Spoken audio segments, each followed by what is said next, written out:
Përshëndetje miq dhe mirë se erdhën në këtë video. Keni hyrë në kanalin tim zyrtar në YouTube, Odeta Dume Mandro.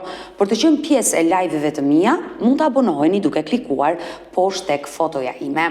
Ditën e sotme do të vazhdoj me historinë e Darios, një baba nga Burreli, i cili ka një vit që ka shkëputur çdo lloj kontakti me ish-bashkëtuesen dhe djalin e tij 3 vjeç. Nuk dije se ku ndodhen dhe pse ai, le të themi, ka një vendim gjykate ku jepet e drejta për takimin, por nuk di se ku ndodhet djali dhe ish-bashkëtuesja. Dario vetëm përpara 24 orëve ka qenë këtu në live me Odetën, ku tregoi historinë e bukur të dashurisë së tij me një fund të dhimbshëm. U shokova unë e para teksa ai më tregoi momente të trishta që kishte kaluar me bashkëtuesen dhe ka pasur një lumë komentesh për këtë histori. Për gjithë ata që nuk na kanë ndjekur, përpara 24 orëve ku Dario ishte me mua, dua të prezantoj një klip të shkurtër dhe do hap dritaren sepse Dario do jetë sot sërish me mua. Unë isha me një mikun tim në kafe, po pinim kafe, afër tavolina, një buzëqeshje nga të dy palët, ulëm, u njoftëm, pastaj përfundimisht vendosi që ajo të vinte këtu për të jetuar për gjithmonë me mua. Kur ngeli shtatzon, ajo erdhi u bë shumë problem. Po e qova pram tek mjeku, jo një herë, po disa herë e qova edhe me nonën e saj, që ishte një depresion i jashtëzakonshëm, thoshte që nuk më lejnë. O bobo, erdhën, më kapën, sikur gjindët. Bënte kështu me kish, qarpri, erdhje, të marrë një nga Prizreni. Një shek kujtim popën e solla këtu, po futën brenda, nezi ca gjëra ku diun ça nezi këtu, sa me lejen tuaj i tha Irisës mund t'ju shikoj, po i tha i vuni dorën kokë, i këndoj sa i këndoj dhe ajo plasën ulërima, shtrihet në tokë për dhe. Qa kam parë me këta sy në jetën time nuk kam parë, thoshte këtu, është këtu. Ne kemi hapur këtë këndin e dhomës, bile unë e kam shqy nga poshtë komplet atë leckën, pjesë të magjive që ishin bërë, që ajo i tregonte që, sepse tregonte gjindi, grisi tokën sikur ta qaj me kazën. Më shikonte kështu, bënte kështu, zot subhanallah, i ndroheshin sytë në çdo lloj forme, edhe nxori një tip rënje me tek e lidhur me fjango të kuqen 4 orë. Pas disa mundimeve të zotërisë, 4-5 orë luftë zotëria, unë mbaj mend që ai më ka hequr mishën në dhomën e gjumit dhe më thash që si është bërë trupi im zi komplet nga rrafja e gjindve. Unë përfundova në burg dhe më vjen keq sepse u shkatrova. Të lidhes me hoxhën dhe si dhunë në familje siç e bën media, se ti e ke parë. Ata tani e marrin djalin, shkojnë jetojnë në Tiranë, pas gjendjen e saj ishte bërë u hapita që ka qenë shumë e bukur në realitet, ishte kthyer domethënë një gjendje katastrofike dhe më hodh në qatë, më përqafoj dhe më tha, më falë, kam bërë shumë padrejtësi, kam dhe mesazhe që më thot, e di ke të drejtë, kemi bërë padrejtësi pa fund unë dhe nëna ime, thot. Unë nuk dua të ndaj fëmijë nga nona, sepse sikur që janë nëna ime për mua, që një nënë dhe për atë, dhe për ty dhe për çdo njeri, kupton? I dëgjuam këto momente të trishta. Dario na tregoi për bashkëtesën që kishte me nënën e djalit të tij, fatkeqësinë që kishte bashkëtuesja për shkak të problemeve shëndetësisë mendor, por që ai vazhdon të ruajë një dashuri dhe një respekt të madh për të duke e quajtur të pafajshme. Në fakt Dario është duke na pritur sepse e lam historinë përgjysmë për shkak të minutazhit dhe ai tregoi momentet që doli nga burgu dhe donte të takonte ish-bashkëtuesen edhe të birin. Por çfarë ka ndodhur, si vazhdon historia, sepse ditën e sotme ai do t'rregojë një histori akoma më të rëndë. Jo për bashkëtuesen, por edhe me ish-vjerrën e tij. Çfarë ka ndodhur? Hap dritaren dhe e ftoi Dario. Dario, përshëndetje. Përshëndetje dhe juve. Jemi të dy së bashku sot në këtë episod të dytë, sepse historia e jetës tuaj që nga fatkeqësisht një telenovel me një fund të hidhur, me sa kuptova. Shumë, patjetër. I dashur Dario, sot do flasim për pjesën tjetër të historisë. Ti dole nga burgu, le të themi, mbarove dhe atë detyrimin arrest shtëpie prej 6 muaj, sot je i lirë. Po. Me që do ta nisim, ta pasqyrojmë komplet histori. Po, ku e lam dije ta vazhdojmë sot. Pikërisht momentin kur ti takova Elisën te Shpari bashkë me djalin, ju bleva ca gjëra aty për momentin, dhe ajo qante dhe më thoshte që nuk mundem më këtu te mami, sepse kështu ka vepruar gjithmonë në fakt. Detyrohet në një moment dhe më thotë që unë duhet vija ty një natë më ardhë me taksit e porta bashkë me djalin e pash në kamera, thash çfarë do kjo këtu. Muluse tër ditën dhe unë nuk pranoja gjallë në botë faktike, sepse isha shumë i shkënjur në shumë momente dhe nuk mundesha më. Edhe djalin ta përballoja vetëm unë si person e kisha shumë vështirë. Nuk isha mësuar unë të rritë fëmijën në këtë mënyrë, ta laj, ta shtaj, t'i vej bebelina vetë. E kishe të vështirë, e qartë. Tani, më tha që jemi në një situatë shumë vështirë. Dhe unë futa te shpari, mora 2 karroca hekuri nga këta që i përdorin supermarketet. I mbusha plot e për plot, shkuan gati 1.300.000 lekë, nuk e maj mend. Dhe po diçka e tillë, 1.400.000 lekë. Edhe i mbusha plot, shkova prapë për zyti, bona gati 3,5 milionë lekë, ja u bora të gjitha full. Dhe për djalin që thash të ketë përditshme. Edhe kur dolëm jashtë, ajo qante, u lërise dhe më tha mere djalin, e mora djalin krah dhe më tha që unë do i të mbyte. I thash jo, pse do mbytesh, nuk ke si gjë të keqe. I thash çka ke qetësohu, ne e mbaja me të mira. Ato gratë po qanin, dolën gjitha jashtë, unë vinte turp se duke se si po bëjmë ne. Edhe më tha që duhet i të mbyta. I thash jo Erisa, nuk ke arsye të mbytesh. Ne kemi një djalë, mashallah, që janë ne. Ajo zonja aty, një grua, më tha të lutem, pranoje për hatrin tim. Unë e kam pranuar për hatër gjithë kujt i thash 100.000 herë, 7-18 herë, 19 herë, se nuk i majmë në të gjitha, e kam pranuar. Por atë më duket, nuk e lejnë këta punë të veta, e kuptoj, ngrejnë. Sepse duke ne këtu në divan e thot, erdhën, më kapën, i them, po kush është? I shala të shputoj e gjallë, ik, më thonë, ik, qo, edhe ja fut me vrap, derë, unë turri u mrapa kapet, po, qa ka mequ me të më shpirtim atë. Sëmundja e saj e shëndetit mendor, sa vinte dhe përkejsoj? Keq fare, kur them keq fare sa ulërisë gjarë për kjo, ajo në për shpirë, zojshte qa ka meq, o zot i madh. I dashur më lejo vetë të pyes, se do të dëgjoj me vëmendje. Në momentin që ti shkove dhe i bëre këto pazare për hir të djalit dhe për hir të ish bashkëtuese, se si do të jetë kishe jetuar me të, nëna e saj ishte aty, ajo si reagoi? Nuk shkova unë të shtëpia, vetëm se ajo e mban hundën përpjet, kur s'është as fundi, domethënë nuk dua ta gjykoj, ka jetën e saj, më vjen keq, nuk do lyj as pak. Por keq, sa ju bleva dhe stekat me paketa se liqe pini duhanin të dyja, edhe nuk ka rëndësi kjo, se duket sikur po mburremi, s'ka pikë vlere për mu, po unë e bëra për nonën e djalit tim dhe për djalin tim. Edhe për atë normalisht, sepse sa do i keq edhe i lik të jetë nëna e saj, ajo e ka nënë. E qartë, është gjyshja e djalit tënd. Është gjyshja e djalit, patjetër. Dhe unë e di që në këtë moment, që nga problemet që ka nisur një kalvar i madh problemesh, unë e di që atij fëmijë i përgjigjet nëna e Erisës. Gjyshja. Erisa nuk është në gjendje as i bëj zmet, as ta mbaj, as ta laj, as ta shkaj, as i hapi për të ngrënë. Me fjalë ajo thotë unë i bëj të gjitha, po unë e di, nuk ma mbus të mendje. Por djalin tim e mban vjera, nëna e Erisës. Ish vjera, e qartë, ish vjerë quhet. Ish vjera, po. Dhe, por ka probleme tjera. Tani atë ditë që ikëm për Tiranë, më ulli dorën këtu te Kofsha, më shqetësoj, domethënë, edhe i thash çfarë po bëni, kapa dorën. Më tha, ama mos bëj sikur s'do, më tha mu po lere tani se është e bukur, e kështu ka qenë shumë e bukur, por ajo ka menduar që unë do ta shoh me atë sy, por jo. I thash një gjë, ja u çat dorën, kishim duke ikë për Tiranë, do të çoj te shtëpia, i thash, dhe me mu s'ke punë më. I thash në turp të vi, sepse unë jam babai i një pitat. Dhe jam burri i vajzës tate. Dhe kjo nuk shon mes në dyve. I thash, mos e diskuto më. Ta ndërpresim këtu e ka. Jo, ne, se iku si kaloj jo punë. I dashur Dario, ky moment që sapo më tregove është i rëndë. Ish vjera të ka provokuar. Po, tani ajo nuk e pranon sikur t'i veshë plumbin në kokë, por e vërteta kjo është. Dhe çfarë ndodhi?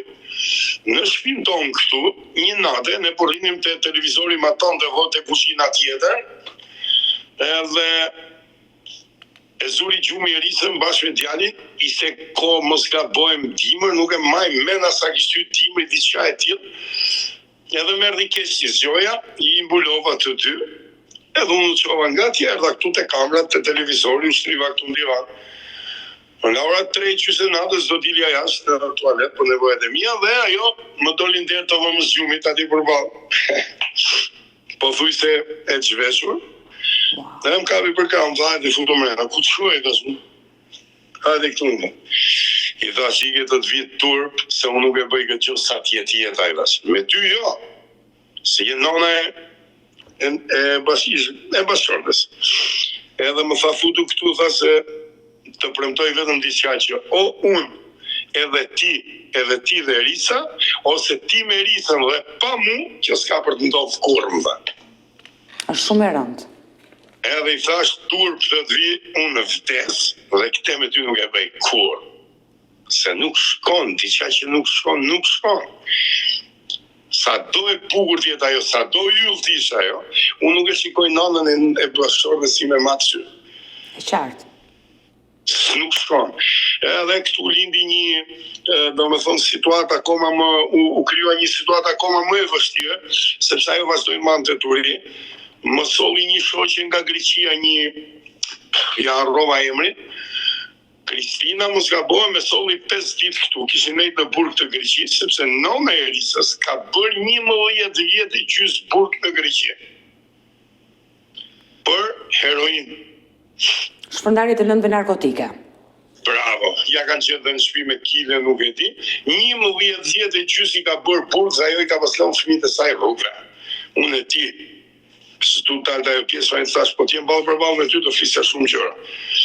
Sa s'di që atëm, nuk mundem, vetëm t'jem me ty në tavolin, tek për tek t'i tregoj gjitha, se nuk më shkon, për fytyrën time nuk më shkon t'i diskutoj disa gjëra, edhe, si përfundim,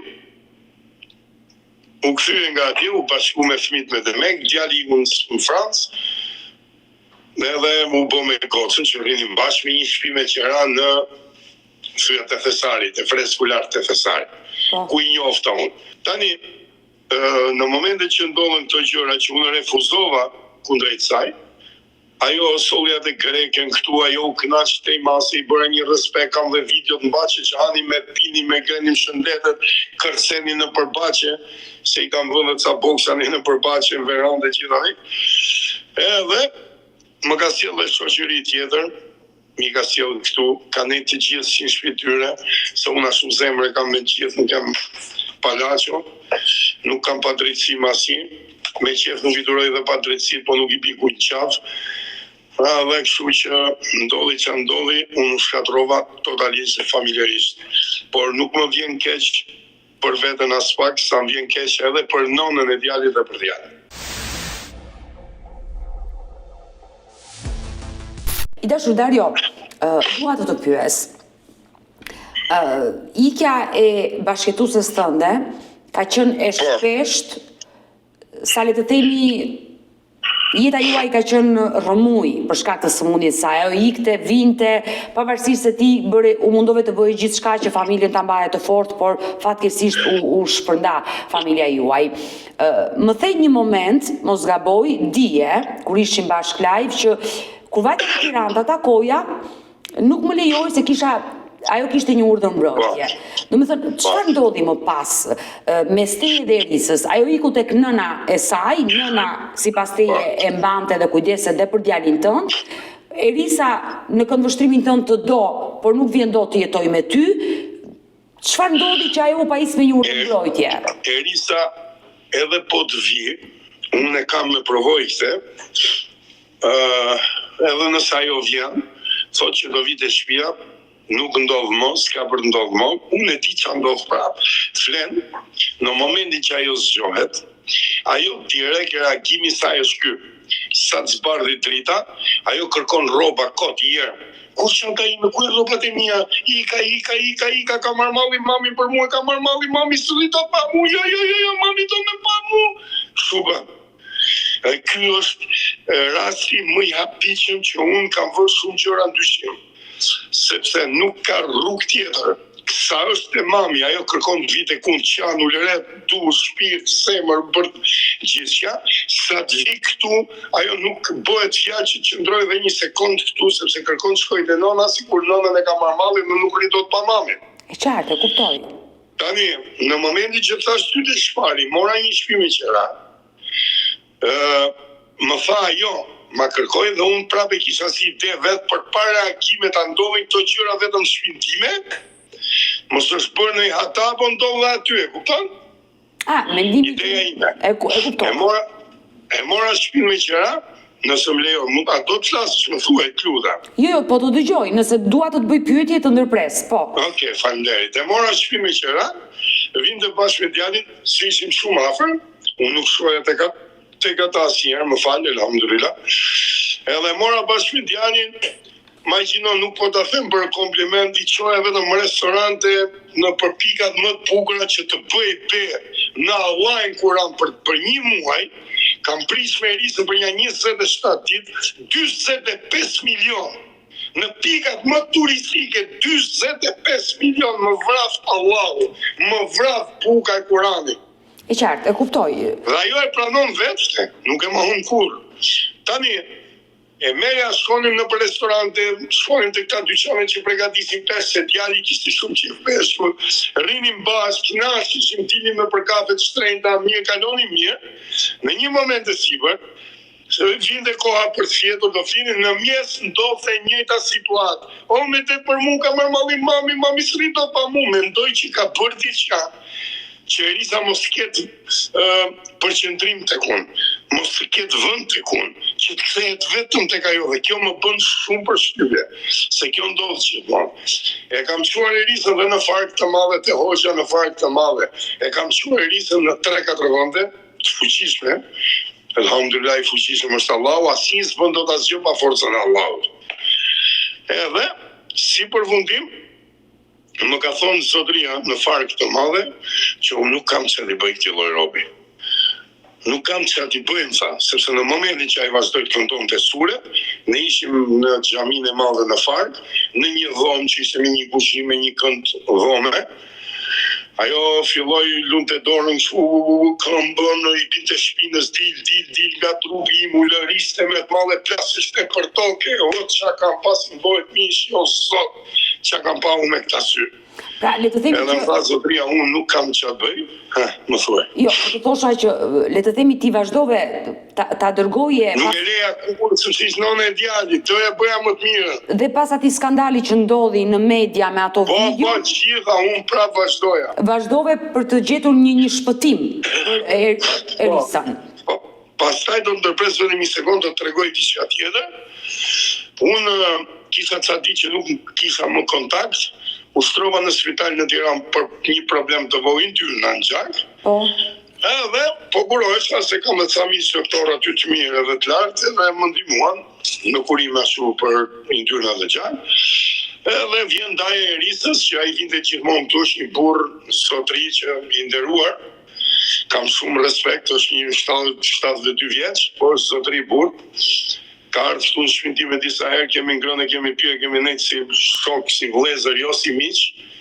Dhe ai flisë Erisës gjithmonë, i thoshte mos nuk do ta gjesh më këtë fat, se s'do kisha as djalë, i thoshte në krah, as mace s'do kishe në krah, e jo më djalë, i thoshte. Edhe në një rast ai vjen te spitali për të takuar mua, më zorri mla 50 euro, aty s'ka rëndësi vlera monetare, edhe më thotë po iki. Ai iku mas pak në gjirë në telefon, Toni, se Toni më thonë gjithë, po unë kam emrin Darit. Thotë, pash Erisën me motrën time, thotë, me bardhën, fat bardhën e ka, edhe me qunin, thotë, ku i thash unë? Te një lokal këtu afër Pesës, te spitali Pesë. Psikiatria. Neurologjia, që është. Po. Edhe, i thash, po si ka mundësi? Tha më foli vetëm Erisa odaj, tha motrës nuk i flasë, nuk i flet. Edhe për punën time ke çfarë janë prisa, nuk shkojnë fare. Edhe më thajnë te Pesa, unë nuk e dija fiks te Pesa, unë mundova, u interesova, dola nga spitali vetë, dhe shkova me një dyqan lulesh, mora një buqet të madhe me lule, mora një postier me motor, e bëra të buqetën e madhe, edhe shkujta dhe ca fjalë një kartolin, shkoha te një pasticeri liga që sa tjetë në kses Po. Bëra një tort të madhe, edhe të torta një tort me zemrë dhe shkujta ca gjëra në një zarf, edhe ja dërgova Erisës te spitali. Unë ja dërgova Erisës te spitali, ajo kishte filluar thaj zotria, postieri, sa më trëmbi shumë nga e përqitura. Kur lexoja te letrën, edhe tha tha su trëmba, tha kishte edhe djalin aty, tha si kanë fut djalin te spitali, te pesa, te çmendurit. Ja qënë dhe djalin e jama, për ta para, për ta majt aty pa kohë, nuk e di. Edhe, në një moment, sa shkon e jama sipër i qenë ato tortën, trëndafila gjërë, ja kabe ja fluturon nga dritarja të gjitha. Të gjitha. Dhe ajo që një mundësi më merë mund telefon dhe duke qarë me atë madhe, dhe qa ke të falenderit shumë, të duat kam zemër, qa ke të shumë. Mami tha mi hodhi, mi këputi lullet, tufë me lullet, tortën qirë një ka unë nga dritarja e spitalit. Sepse ajo nuk të pra, ajo e agravon situatën, më kupton? Nuk e di nëse më kupton. Të kuptoj qartë. Dario, përpos gjithë këtyre situatave të rënda me ish vjerën tuaj, more njëherë guximin, ta ulje në tavolin, të pije një kafe. Ka marrëveshje madhe ajo me nerë te, më falë për shmenë, thotë më që ate që stuë. Ate thotë ajo, atë që që tina, që kanë ropë, që kanë motrën, që kanë familja, që kulturë edukat ka. është grada zhë. Një burga qeshi, 11 vjetë i qysë burg, që të them tjera. Por sot që flasim në të dy, si është, ke kontakte me sa po kuptoj, ti vazhdon të ruash dashuri për nënën e djalit? Po, është nënën e djalit, do mos do të ruaj, është nënën e djalit, do ta kem të rjetën, jo vetëm sot. Por fatke... Unë e kam dashur Erisën shumë, kjo është e vërtetë dhe nuk e mohoj që janë botë. Pambarësisht që si kalvarit më probleme që kemi kaluar, unë e kam dashur, kjo është realiteti, sepse ka qenë njeri për ta dashur. Ajo mund t'jetë sunduar nga shumë njerëz në këtë botë, por unë nuk e kam marrë për ta sunduar, e kam marrë për ta lehtësuar, për të qenë një gjendje familjare të rregullt, me hapa njerëzor, me dashuri, me harmoni, me gjithçka, me fëmijë, me gjithçka. Pra e kam bërë të lumtur në një pjesë, po të kuptosh në atë. Po me ish vjerin tuaj, ai si ka reaguar në këtë situatë? Ai nuk flet me këta, ai është i ndarë prej vitesh. E kuptoj që janë të ndarë. Ai shumë mirë. Ai më thotë nuk ka forcë më tepër, është flisë mori shketi, është shumë njeri mirë, ka ardhur tu ka nejt me ne në familje, kemi nejt, jemi kënaqur, kemi kaluar mirë, është sotri. Por nuk ka forcë, nuk e pyet njeri, është i mbaruar. Shkojnë të çojnë një paketë cigare, çfarë them. Po i shkunati i cili jeton në Francë? Ajo është më ke se nona. Pra nuk e kontakte as me atë. Po. Sepse njëherë që kam pas kontakt, kam folë me te, ka përdor një fjalor përballë me edhe motrës saj që nuk përdor është në telefon pasi dola unë nga burgu, e kupton? Pasi të dal nga burgu. Se i kërkova llogari pse ma bot këtë, sepse ti e burri, thash na shpjeve me ty do flas. Pse më ndodhen që ai përdori një fjalor që unë s'una përdor përballë motrës time kurrë. Dhe që aty unë i bura vis.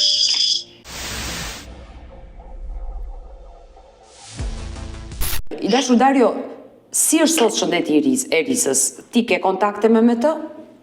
Fare, dhe kjo më bën shumë përshtypje, Odeta, sepse Erisa nuk rrinte të paktën çdo që knofe, po s'më merrte 30 herë në telefon ditët, ajo s'mata as telefon kohë të fundit, se si ishte në rregull, kupton? Por ja merrte telefoni kamarierit lokalit, kamarieres, banakieres, shoqes, kushurirës dhe mund të merrte në telefon të paktën 5 herë në ditën. Pra, sa herë që jepesh mundësia të kishte një telefon, ajo formonte numrin tënd dhe të merrte. Sa kohë u bë që ti nuk flet më me të? Po bëj vitin. Një vit, që ti nuk flet më me Erisën dhe një vit që nuk di çfarë ndodhe me djalin tënd. Unë sikur është djali dhe me pak fjalë që t'i bim shkurt, djalin e kam pasur, në momenti që isha me problemet e gjyqit, kur unë isha me arrest shtëpie, po, vajta në gjyqin në Peshkopi, u mundu avukatja e zonjës Fatbarda në mësaj, një avukate e socialta e juaja, nuk e di një pion dhe gjatë, nuk e di. po. U mundua të më sulmonte me të padrejtë, nuk më pëlqeu as fakt dhe i thash vetëm avukate që si jeni ju. Dhe Erisa në këtë moment i thanë fol Erisa, çfarë flasat, ju përka ju tha, si ju vjen turp, thamë keni bërë politik gjithë natën, thuj atë që ta fusin burg atë, doni ta merrni në qafë babajin e flisime, atje tha që më ka marrë diplom dorës që s'ka prek me dorë një, filloi Erisa fjalët e saj dhe gjyqtari ngeli i shokuar totalisht. Edhe i tha nonës Eris, çau, dil për jashtë. E nxori jashtë dhe mu të lutem, tha do ma japësh djalin. Edhe unë në këtë moment e kisha bërë mend me Denisa, një avokate e nderuar, Zoe Florio që nga Borrelli, Denisa Hoti, është shumë e lartë. Edhe kam shumë respekt për atë femër, ndoshta bëj gabim që ja përmend emrin, por është një njerëz shumë i rregullt, shumë i saktë në çdo lloj aspekti për punën e saj që bën. Kam vajt me Denisën atje në gjyq, më tha Lerja të lutem se është nënës gjëna. Dhe unë ja dhash djalin për respekt. Pra, që të kuptojmë situatën, djali ka jetuar me ju në seancën gjyqësore, ajo të është lutur t'ja lësh djalin dhe ti me dëshirë ja le djalin dhe kujdestaria i kaloi nënës. Po nuk ishte gjyqi djalit, a kupton zemër, fal. Po, nuk ishte gjyqi për kujdestarin e djalit. Jo, për këtë motrës, ishte gjyqi im me Erisën. Por në këtë rast, djalin e kisha unë, se kishte ikë Erisa me nonën që tregova te turizmi në Borrelli njëma tjetra. E mbaje ti djalin. Po, dhe më tha, të lutem, ajo Denisa është nën, tha, po i thash e mendoj, si që qef trishti me te ka qeva e di, thash, do t'ja japi, thash, jep jam, tha, do t'ja jap, por do t'ja japi një marrëveshje që ta bëj njerëzore, kupton? Po, që ti të kesh drejtat e tua si baba. Ja vash, dhe qa bom, në të moment sa kemi ta nga gjukat, i postroj Erisa avukatën dhe fatbashët, i degradoj para gjyqit, të them realitetin, sepse unë nxorri tëra urliqi që ju po kërkoni t'i bëni keq, se më keni kërkuar mu ka 2 ditë që më bëni spor për ta pustruar të mashu, për ta futur në burg. E qartë. Ndërkohë që s'janë vërteta, tha sjora dhe nuk e bëj këtë, tha t'ja bëj se më ka majt me buke me tëra të mira. Po. Që kjo është e deklaruar në gjyq, është e regjistruar në video. Po. Dhe kam dalë për t'hyr në makinë, ajo ka dalë mu ka udhë në qafë. E më ka thonë, më falë, të lutë, më falë, më merë me vete, tha të vi për burra. E jo ma bërtise dhe i futi një shpull në mes para gjukatës, në dibër. Bërtau! Unë i thash, të vjen turp, palaco, gru, i thash. Nuk të vjen turp, i thash. Turp të vi. Sepse ajo të shkoj të fëmijat e burrit e familja, ti e pengon. Anë kupton, ti në zjerë penges. E qartë. Dhe në këtë rast, Erisa nuk pyti mas atë si më bodi la aty avukatën bashkë nëve, hapi të në makinë sime dhe u fut makinë. Unë erë në fuzbullqis diku atje, në maqellar ku është atje dhe bleva me një rezervar ca peshë, shumë erdhëm këtu ishte, po verë ishte. Edhe i qau ato peshat atje në baqe, i pasrum, unë me djalin lusha me një pishin vogël aty kënaqeshëm me djalin, dhe ajo më tha unë nuk du t'i i mos aty tjetër.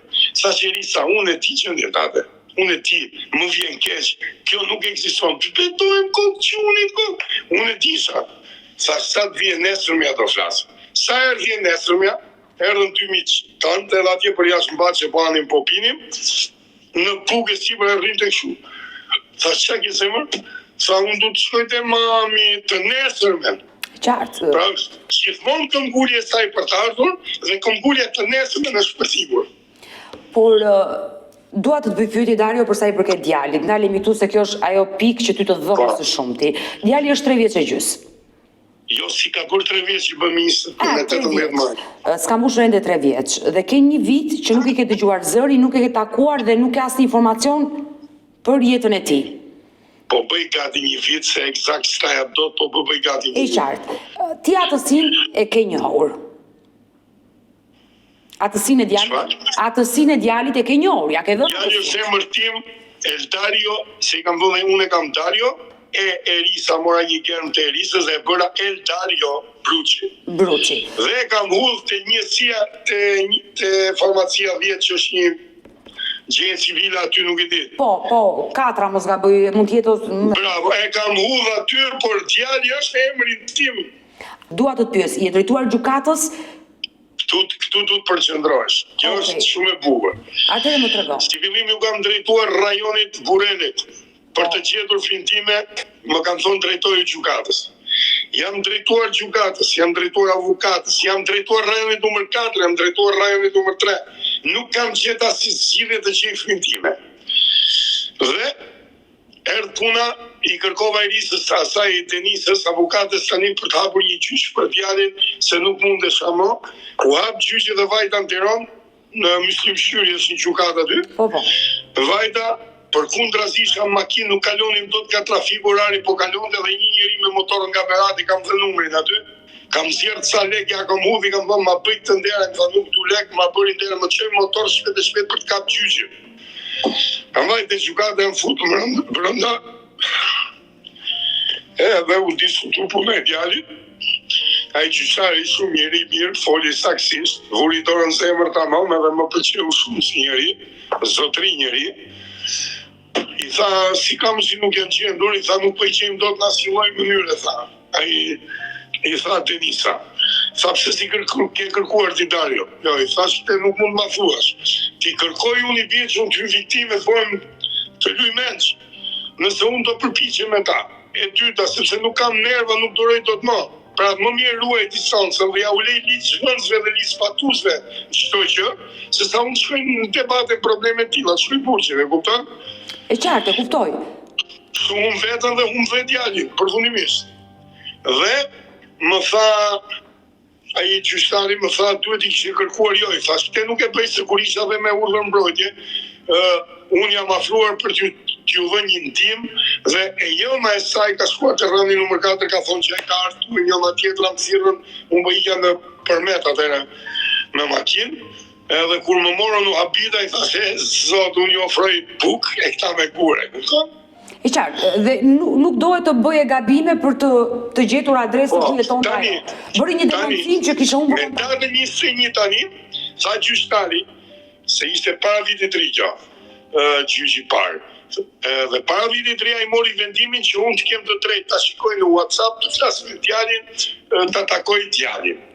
Kam vajt mas tradisi që kemi marrë letrën dhe lam një gjyq me 21 janar dhe me 21 janar ne kishim gjyq. As dikush akoma s'di njeri në botë se ku janë. Është bërë letër Interpolit dhe kësaj policisë kufitare, gjitha ne s'po i gjejmë dot ku janë.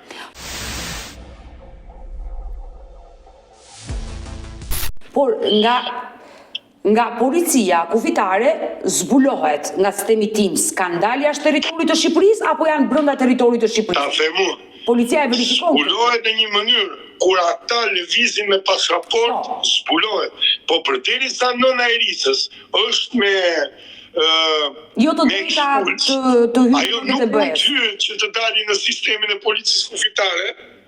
Duhet hyrë klandestin, duhet hyrë në një mënyrë tjetër, kupton? Pra ti dyshon se në mënyrë klandestine ajo së bashku me të bijën dhe djalin tënd mund të dalë jashtë Shqipërisë. Mendoj që mund të jenë në Francë që djali i saj, te vllai i saj dhe gjithsesi unë këtu kërkoj patjetër arrestimin e tyre nëse djali im ka dalë jashtë kufive pa firmën time. Po, sepse e kërkoj pa diskutim këtë. Sepse nuk e di se si mund ta kenë realizuar një prokur në emrin tënd, në firmën tënde dhe kanë dalë, sepse ligjërisht, por fatkeqësisht Dario nga eksperienca ime me emisionet që unë trajtoj, jetojmë në Shqipëri. Dhe dalja e një fëmije pa prokure nga Shqipëria është fare e lehtë nëpërmjet Kosovës, që ka ndodhur shpejt. Ka ligje, mund të jetë shumë e lehtë, më intereson lehtësia, më intereson drejtësia. Ti ke të drejtë, ligjërisht kjo gjë nuk do të ndodhi, por realisht po të them që në Shqipëri ndodhin këto çuditëra. Më ka ndodhur me raste të tjera që një nën është larguar me fëmijët, i kanë nxjerrë nga Kosova pa prokur, pa asgjë dhe vajti kërkoi azil dhe babai sigurisht humbi kontaktet me fëmijët. Dario, ti në gjykat, le të themi, ke një vendim gjykate ku ke të drejtat e takimit atij fëmije. Pa, dhe unë s'po di ku kam fëmijën. Dhe ti nuk ke informacion ku ndodhet fëmija. Fare. Ajo është dënuar, ke bërë një denoncim për rëmbi fëmije dhe mosgjetje, sepse ajo nën dënohet. Që do të thotë? Unë kam parë diçka që kur më merrte Erisa në telefon me numrin e nënës saj, Ajo ulëret, nëse ajo kalon 2 sekonda, 1 minutë duke folë me mua, ata zihen, ngrinë dhe ai thot qa ke mëj, qa ke mate, qa po bën ai ty, ai po flet me mua, qa ke ti, dhe ajo vjen, i merr telefonin, i ka thyrë mbi 3 telefona përdau, që mos flasi me mua. Nga i ka hyrë kjo urrejtje dhe kjo xhelozia sa i kruaje, unë nuk e di dhe si kam bërë asnjë lloj shkelje në këtë jetë. Nëse ja kam bërë unë, dënoft Allahu mua, nëse mi ka bërë ajo mua, dënoft Allahu atë. I dashur Dario, ne do flasim bashkë dhe privatisht për të ndihmuar nga ana ligjore dhe për të gjetur një rrugëzidhje për sa i përket fëmijës tënd. Sepse në momentin që ti i drejtohesh gjykatës dhe kërkon për nënën të ketë një dënim që nuk po zbaton vendimin e gjykatës që ti ke të drejtat e takimit me fëmijën, të flasësh në WhatsApp, ta kesh takim fëmijën nga afër. Po Erisa dhe nëna Erisës nuk e din këtë që unë e kam këtë të drejtë. Po ç'rëndsi ka, ti vazhdon me ligjin. Je sot këtu në live me mua dhe jam e sigurt që ish Vjera apo ish bashkëjetuesja do ndjeki këtë live dhe do reagojnë. Por në momentin që ajo merr një dënim në Shqipëri, ti me atë vendim mund të shkosh në vendin ku ti dyshon dhe ajo jeton dhe i sjell probleme në atë vend. Ka një ambasadë dhe gjërat bëhen më serioze në anën ligjore. Por unë e kuptoj shqetësimin tënd, por kjo është rruga ligjore që duhet të ndjekësh, por dhe në privat do të flasim bashkë. Po ku ta ndjek më Odeta, ku ta ndjek, si ta ndjek kur s'kam asnjë lloj haberi në këtë dynjë. E qartë, të kuptoj. E para dhe e dyta, nuk kam pse di shkoj unë në shtetin ku jeton. Ka shtet Shqipëria, Greqia, Amerika, Athina, pra, qohu dhe shko gjeje ku tjetë sile këtu përveç, së shmija dikuj. Prandaj po të them, duhet të bësh një gjyq të dytë, që nëna të shpallet fajtore për rrëmbim fëmije dhe largim nga Shqipëria pa prokur pa Po nuk tjeta është larguar apo shku vestim që ne. Atëre, në momentin që ti nuk e kontakte, e shpall fajtore për rrëmbim fëmije në drejtim të paditur. Dhe kur themi drejtim të paditur, do thotë është brenda territorit të Shqipërisë, por përfaqëson edhe nëse është jashtë Shqipërisë. Tani unë e kuptoj shumë mirë situatën që ti nuk e. Unë këtë do ta lej në dorën tuaj, të bëni çfarë doni, sepse unë nuk mundem më, jam tepër i demoralizuar në këtë pjesë, sapo më kputet shpirti, mos shohë vladin tim. Një vit që e kisha këtu flia me te çdo natë, më plas shpirti, po them, unë nuk kam çfarë them, nuk di çfarë them më tepër. S'kam çfarë them as i fjalë. Ne do flasim dhe në rrugë private, unë do flas dhe me avokatët që unë operoj, sepse nuk është situata e parë që realisht ne trajtojmë në studio, nuk i pari dhe i vetmi baba që ke humbur kontaktin me djalin. Ma beso këtë gjë, janë të shumta. Por duhet një gjyq i dytë që të shpallet fajtore. Sepse deri në këtë momente ti ke vetëm një vendim gjykate që të është dhënë drejta e takimit me fëmijët. Dhe me atë vendim gjykate, ti ke të drejtë të shkosh deri te zyra përmbarimore, ajo që e ekzekuton. Zyra përmbarimore thotë unë nuk kam një adresë dhe nuk e ekzekutoj dot dhe mbyllet aty. Ti ke këto të drejta, por këto të drejta ti nuk po i shfrytëzon dot, djali nuk po e takon. Ti duhet të bësh një gjyq për ta shpallur fajtore. Dhe në momentin që ajo shpallet fajtore, aty fillon rreziku për atë nën. Dhe pse mua më vjen keq që në gjithë historinë që dëgjova, ajo nën është e pafajshme se ka probleme shëndetit mendor, por ti mendon që ish Vjera është e gjithë ajo që të ka shkatruar familjen. Nuk bëhet fjalë që ajo e deklaron dhe në media, nëse ti e ke parë kur ka dalë një intervistë tek Stop TV, që thotë këto i bëri gjitha nëna ime dhe në gjyqin e parë që kam dalë në shtëpi pas Birucës, që më ka majtë në izolim për të dalë mas 3 ditë, 7 sa orë sa është, ajo tha që unë nuk e kam bërë këtë, ka bërë kjo, nëna ime, unë nuk e kam sjell burrin këtu. E qartë, e kuptoj. Problemet me se kam qenë pa vetëdijshme dhe nuk di çka kam thonë, çka kam bërë. Pra, janë shtytja është e nënës që bëj këtë. I dashur Dario, nëse ish Vjera do të dëgjonte, kush është mesazhi që do i përcjellje sot në këtë live? I vetmi mesazh që kam unë për ish Vjerën time, atë që më ka bërë mua ja sjell Zotin kokë dhe i kam lënë vetëm Allahun. Asgjë më tepër. Se s'kam çfarë t'i them më tepër, sepse padrejtësitë e saj janë të pafundshme. Do me thonë, ka bërë sa shkelje në familjen time që nuk i bën dot askush, por i ka bërë sepse ka qenë toleranca e fëmijës, ka qenë toleranca e nënës fëmijës, e ish bashkëshortes. I ka bërë këto shkelje dhe dënoft Allahu, asnjë gjë tjetër nuk ka më tepër sepse mbi forcën e Allahut nuk ka asnjë gjë. Por ish bashkëtuesës tuaj?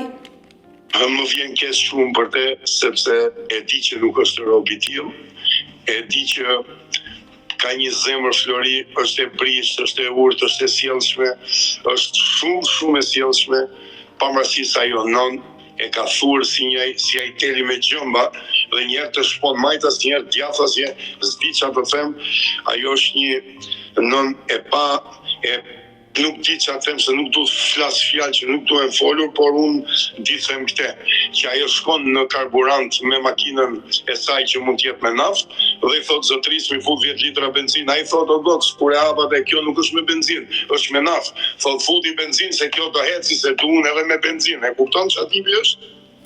E qartë, e kuptoj. Dario, ne do mbetemi të dy së bashku në kontakt, ta uroj me zemër që ky live të shërbej dhe zëri jote të dëgjohet. Uroj që të bashkohesh sa më shpejt me djalin tënd, të zbulosh se ku ndodhet dhe patjetër, pas kujtave do flasim të dy sërish bashk.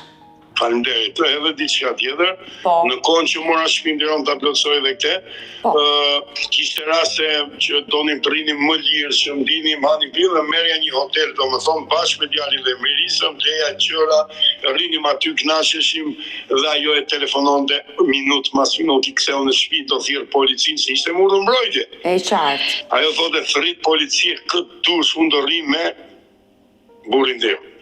Me Toni. Ajo e acaronte, e shkatronte me telefonata që ajo mos rrinte me mu qofë vetëm një sekond të vetëm. E kuptoj. E shante, e fyente, më shante mua pa fund, pa i bëra si gjëmë të jetën këtë botë. Sepse nga ajo që ishte e apasionuar për të kryer diçka, për ta shijuar këtë ujë në shishe, për ta pirë, nuk e arriti dot edhe si dhel pra që shau rushin në majtë pemës. Shpresoj të më ndihmoni te kjo pjesë vetëm që i djalin ti marr pak herë trupit ti ta puth ta lëvatoj se po plas. Të besoj ja vetë nën. Nuk kam çfarë të them tjetër, vetëm duhet shoh çurin. Unë nuk e di si funksionon ky shtet, por ky shtet duhet kishte bërë më të mirë për që djalin. Unë drejtoj komisariateve, drejtoj gjykatës, unë s'po arrit kuptoj çfarë duhet bëj më tepër. Tani thonë e vrau filani, po e vrau se i ka plas shpirtin, sepse njeriu shkon për plasë me një mur dhe nuk ka ku shkojë më, detyrohet të kthehet mbrapsht. Pra, po zgjidhje ti si shtet, që unë më shkojnë ato pika.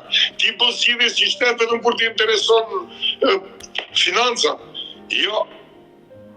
Mirë, Dario, qetësohu dhe do jemi në kontakt. Të përshëndes, Dario. Në rregull, Faleminderit. Mirë të dashur miq, kemi ardhur në fund edhe për këtë live. Unë ju falenderoj që ndrohet me mua deri në fund të kësaj video. Kushdo që ka një informacion apo dhe nëse vetë ish bashkëtuesja e Darios është duke na ndjekur, të marrë guximin, të reagoj, të telefonoj, qoftë mua, në numrin tim të telefonit 069 99 55 698 që ndodhet poshtë këtu ekranit, por mund të telefonoj dhe vetë Darion, pasi ai ish babaja e atij fëmije dhe askush nuk mund ta mohoj dhe t'i heqë të drejtat për të takuar të birin, duke ditur që ka dhe një vendim gjykate, që ja ka dhënë gjykata të drejtën e takimit dhe uroj me zemër që ky baba të takohet sa më shpejt me të birin. I falenderoj dhe ju miq që qëndruat me mua, kushdo që ka një histori për denoncuar dhe kërkon që zëri i tij të dëgjohet, apo ka një eksperiencë të bukur që kërkon ta ndaj këtu në live me Odetën, pse jo? Ju mi pres, mund të më shkruani edhe në faqet e mia në Facebook dhe në Instagram me emrin Odeta Dume Mandro dhe këto janë faqet e mia zyrtare. Ndërsa këtu lart te fotoja ime mund të klikoni dhe të abonoheni, të bëheni pjesë e kanalit tim zyrtar këtu në YouTube, ku çdo paradite live-ura 10 jam me këto histori njerëzore, histori të dhimbshme, histori reale, histori shqiptare. Faleminderit që më mbështesni dhe takohemi nesër.